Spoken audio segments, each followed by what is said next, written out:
No livro Cérebro que se Transforma Não é Espírita, um grupo de neurocirurgiões tem um capítulo sobre o pensamento obsessivo. Eles dizem, é preciso primeiro mudar o foco.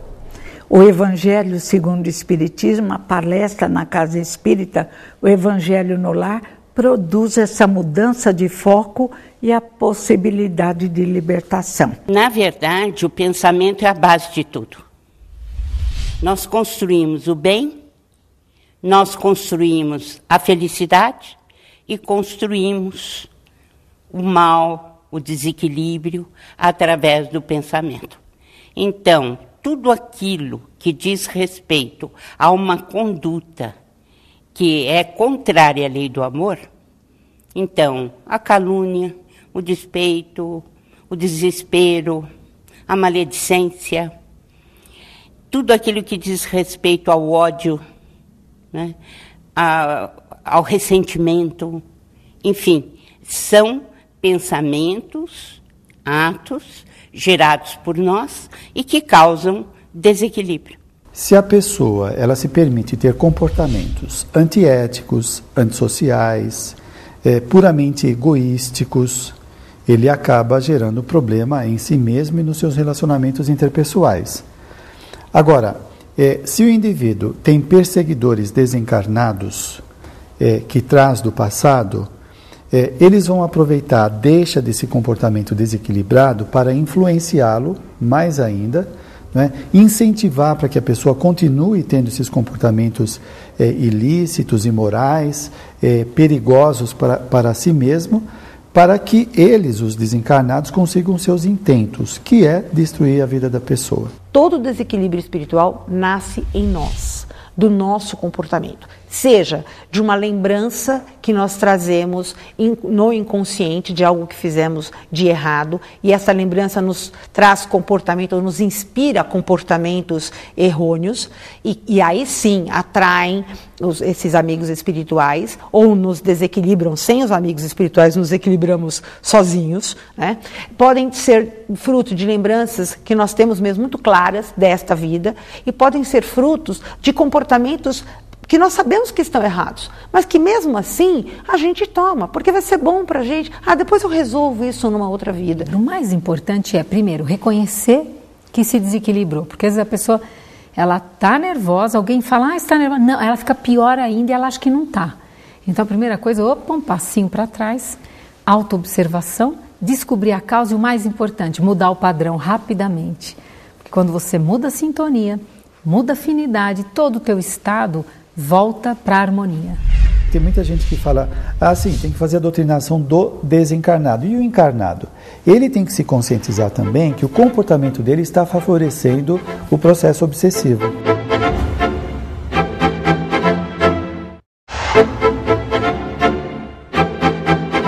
Como ficar equilibrado, não sentir-se perturbado diante desse chamamento maior que o mundo faz para as coisas da vida exclusivamente material. Para que nós tenhamos equilíbrio nesta vida e na outra, nós precisamos de boas escolhas.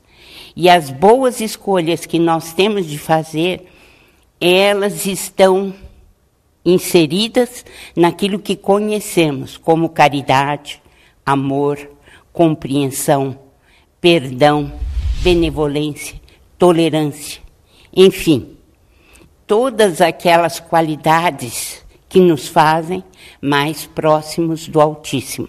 Muito importante se faz o estudo da doutrina dos Espíritos.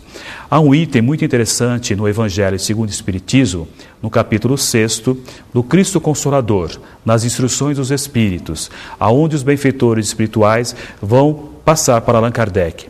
Espíritas, amai-vos uns aos outros. Este, o primeiro ensinamento. E instruí-vos, o segundo ensinamento. Então, a importância de nós conhecermos a doutrina dos Espíritos e, principalmente, praticá-la. Se nós conseguirmos modificar as regras de relacionamento, nós diminuiremos também, por consequência, as chamadas perturbações espirituais. Tem muita gente que fala, sim, tem que fazer a doutrinação do desencarnado. E o encarnado? Ele tem que se conscientizar também que o comportamento dele está favorecendo o processo obsessivo.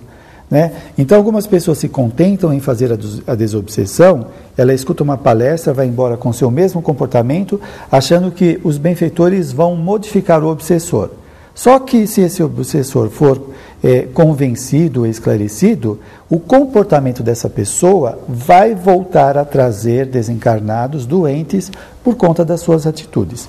Então, o encarnado também precisa fazer o tratamento espiritual, precisa modificar o comportamento, quando se fala da reforma íntima, né? De mudar as suas atitudes, pensamentos, para que ele comece a ter condutas mais de acordo com a moral que ele está recebendo no Espiritismo. Então, como nós deveremos fazer para voltarmos ao equilíbrio espiritual? Aí entra um papel muito importante do Centro Espírita. A Casa Espírita, ela é ao mesmo tempo, templo, escola, né, e oficina. Então, a Casa Espírita existe para divulgar a doutrina espírita, ela existe para consolar as pessoas que estão num estado de desequilíbrio espiritual maior, num primeiro momento, e depois encaminhá-las ao estudo, encaminhá-las aos cursos, e também serve para que essas pessoas trabalhem em favor de si mesmas e em favor do próximo. Então, a Casa Espírita é fundamental para este atendimento de encarnados e desencarnados, desequilibrados emocionalmente, sejam nas sessões mediúnicas, sejam nas palestras que são ministradas, sejam nos cursos de doutrina espírita que são ministrados. Então, se nós pudéssemos resumir a Casa Espírita com 3 atividades, essas 3 atividades seriam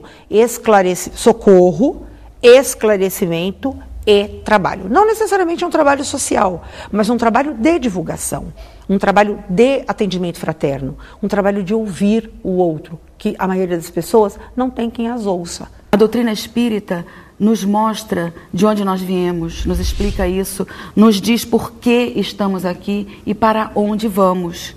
Então, a doutrina espírita é uma doutrina consoladora, que nos faz acreditar na vida, que nos faz acreditar muito mais do que só na matéria, na vida material. Então, quando você se desliga um pouquinho do lado material, você é mais feliz, porque você sabe que tudo além daquilo pode te trazer a verdadeira felicidade e que a vida material é uma gotinha de água no oceano. Então a Casa Espírita oferece todo um programa de atendimento aos encarnados que possam estar sofrendo qualquer desvio e perturbação. E em relação aos desencarnados também, porque a vida continua do lado de lá.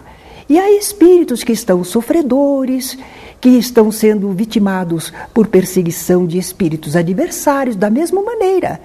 Então, através das reuniões mediúnicas, dos diálogos esclarecedores, das vibrações amorosas, nós também conseguimos ajudar aos espíritos que estão sendo vítimas de obsessão, de influência perniciosa no plano espiritual. O desencarnado, ele vai ser ajudado no centro espírita através do esclarecimento do que está acontecendo. Porque se ele está perseguindo alguém que ele acha no direito, ele às vezes perde a noção de tempo e de espaço. Há quanto tempo isso está acontecendo? De tal forma, por causa da perturbação que ele se encontra, não é? Então, quando ele vai no centro espírita e passa por uma sessão mediúnica, o choque anímico, por exemplo, quando ele se aproxima do médium, ele sai daquele torpor, daquela ausência de consciência do que está acontecendo, porque ele está tão focado no ódio dele, que ele perdeu de vista tudo, então ele volta a se situar. Aí ele começa a perceber há quanto tempo vai receber orientação, de quanto tempo está nessa, o quanto ele está sofrendo, ele lembra dos afetos. Então, o choque anímico é um primeiro passo, o esclarecimento, o tratamento que ele recebe no plano espiritual, né, os tratamentos devidos, passes, tal, internamento, a ajuda de familiares, para que ele saia desse processo doentio. Quando nós estamos com o nosso desejo de amar ampliado, quando o nosso conhecimento é expandido, e nós recebemos, com certeza receberemos o amparo de amigos espirituais de grande altura, né? E aí já é o oposto, já não é mais obsessão, não é mais uma perturbação. Então esses irmãos comungam conosco quando nós estamos no bem e nos auxiliam, nos estimulando para que esse bem possa ser ampliado em nós e é utilizado do nosso desejo, da nossa vontade, para que nós possamos levar esse bem a outras pessoas. Nós aprendemos que uma maneira que auxilia profundamente é o vigiai e orai. Então nós começamos, e esse vigiai não é algo persecutório, algo tenso. Esse vigiai é observação, é você se observar. E como é que você mantém o seu equilíbrio, né? Você pode fazer uma lista, como você já se conhece, uma lista das coisas que você já sabe que te dão equilíbrio, que você entre em harmonia. Então, por exemplo, se você gosta de uma determinada música suave, que atividades? Você faz uma lista e depois você cultiva essa lista, como uma planta que você vai cultivar, você vai regar, quer dizer, você vai exercitar e praticar. Quanto mais você pratica, mais harmonia você gera no seu campo físico, te trazendo saúde física. No campo emocional, no campo mental e no campo espiritual. Então, todos nós, encarnados e desencarnados, temos de trabalhar numa única direção, que é a lei do amor. Se nós estivermos construindo a nossa vida, a nossa existência, com base nesses pensamentos de caridade, de virtude, certamente nós teremos equilíbrio por dentro e por fora. Para que vosso espírito possa adiantar-se, precisa de experiência adquirindo-a frequentemente à sua custa. É necessário que exercite suas forças, sem o que seria como criança a quem não consentem que ande sozinha. A ação dos espíritos que vos querem bem é sempre regulada de maneira que não vos tolha o livre-arbítrio. Porquanto, se não tivesseis responsabilidade, não avançaríeis na senda que vos há de conduzir a Deus. Não vendo quem o ampara, o homem se confia às suas próprias forças.